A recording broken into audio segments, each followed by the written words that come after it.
ಐತಿಹಾಸಿಕ ಮುದಗಲ್ ಪಟ್ಟಣದ ಬಸ್ ನಿಲ್ದಾಣದ ಅವಸ್ಥೆ ಬಹಳ ಕೆಟ್ಟದಾಗಿದೆ. ಇಲ್ಲಿ ಪ್ರಯಾಣಿಕರಿಗೆ ಅನೇಕ ಸವಲತ್ತುಗಳು ಸಿಗ್ತಾ ಇಲ್ಲ. ಕಟ್ಟಡದ ಮೇಲ್ಛಾವಣಿ ಕುಸಿತದ ಹಂತದಲ್ಲಿದೆ. ಪ್ರಯಾಣಿಕರು ಜೀವವನ್ನು ತಮ್ಮ ಅಂಗೈಯಲ್ಲಿ ಹಿಡಿದುಕೊಂಡು ಕೂಡಬೇಕಾಗ್ತಿದೆ.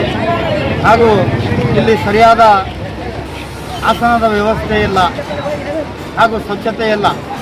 ಹಾಗಾಗಿ ಇದರ ಬಗ್ಗೆ ಮೌಖಿಕವಾಗಿ ಅಧಿಕಾರಿಗಳಿಗೆ ಹಿಂದೆ ಮನವಿ ಮಾಡಿದರೂ ಯಾವುದೇ ಕ್ರಮ ಕೈಗೊಂಡಿಲ್ಲ. ಆದ ಕಾರಣ ಮುಂದಿನ ದಿನಗಳಲ್ಲಿ ನಾವು ಉಗ್ರ ಹೋರಾಟವನ್ನು ರೂಪಿಸಬೇಕಾಗ್ತದೆ. ಅದಕ್ಕಿಂತ ಮುಂಚಿತವಾಗಿ ಅಧಿಕಾರಿಗಳು ಎಚ್ಚೆತ್ತುಕೊಂಡು ಈ ಕಟ್ಟಡದ ಒಂದು ರಿಪೇರಿ ಕೆಲಸವನ್ನು ಮಾಡಬೇಕು ಅಥವಾ ಮೇಲ್ಛಾವಣಿಯನ್ನು ಹೊಸದಾಗಿ ಮಾಡುವಂಥ ವ್ಯವಸ್ಥೆಗೆ ಮುಂದಾಗಬೇಕು ಅಂಥೇಳಿ ಈ ಸಮಯದಲ್ಲಿ ಕರ್ನಾಟಕ ರಕ್ಷಣಾ ವೇದಿಕೆ ಸ್ವಾಭಿಮಾನಿ ಸೇನೆಯ ವತಿಯಿಂದ ಎಚ್ಚರಿಕೆಯನ್ನು ಕೊಡ್ತಾ ಇದ್ದೇವೆ.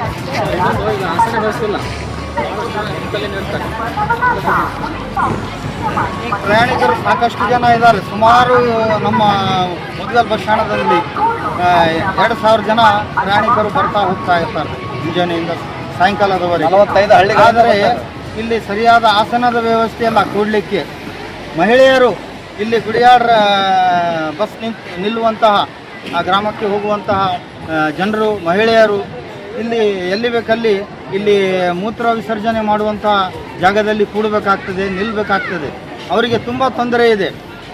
ಇದರ ಬಗ್ಗೆ ಎಚ್ಚೆತ್ತುಕೊಂಡು ಸ್ವಚ್ಛತಾ ಕಾರ್ಯಕ್ಕೆ ಅಧಿಕಾರಿಗಳು ಮುಂದಾಗಬೇಕು. ಅಷ್ಟೇ.